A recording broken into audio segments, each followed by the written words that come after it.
What's going on, my broskiis? My name is Toadski, back again, here to bring you guys yet another One Piece Treasure Cruise video, and today we're having a look at the Grand Voyage against Little Guard and Mr. 3, and look, I'm really not a big fan of Grand Voyage. I really do not like the design philosophy behind this game mode, where you kind of just have to invest a lot into your units to make them actually viable, but this is a bit of a different Grand Voyage, and what I mean by that is that not only are there multiple teams that can get this done on day one, which is pretty unheard of. That usually doesn't happen. Typically there's like one team that is built for this content, and then we have to wait until other units release or other things are kind of found out before people kind of figure out how to get through this with multiple teams, or you have to use really weird gimmicks like the resilience sockets or something in order to get through it with weird combinations.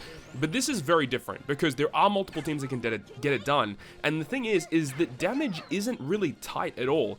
You'll actually see in this video, I think it's on stage 2, where I have to use a bomb slot on Katakuri and Oven, and I kind of like screw up the tap order because of the way that things go. And even when I do screw up the tap order, like, it's still more than enough damage, and this goes on every single stage.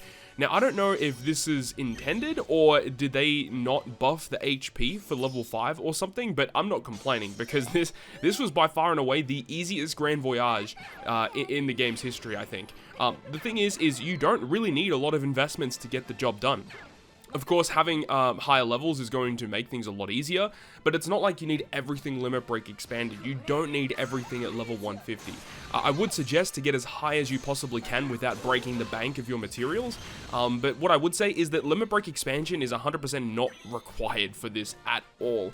What I would advise though is get your characters to like really high levels, so you got higher statistics, and some of the sockets as well. I really should mention as well that you do see that we get poisoned or toxic on stage 1. We do have max poison sockets, but you know, you gotta remember that these characters that you're seeing on this team, they're not characters that you will often use in content, so it's not the end of the world if you have to go ahead and you know, put poison sockets on them. And the thing is, we get so many of those specific terms anyway, it's really not the end of the world.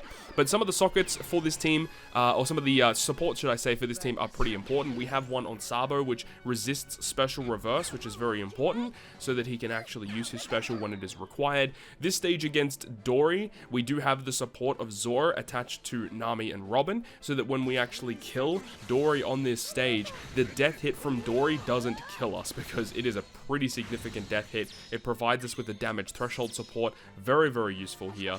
We do have the support of Legend Kid V1 on Katakuri and Oven, which generates that bomb slot that you would have seen earlier on in the content, and then by using the Nami and Robin switch ability, we're able to conserve that slot for a later stage. And it's kind of important that Nami and Robin is kind of used, because there are a couple of stages that have you know, damage reduction versus certain slots, and by using the switch ability of Nami and Robin to generate like empty slots, we're able to kind of pierce through that damage reduction based on the slot gimmick on the opponent's side of the field.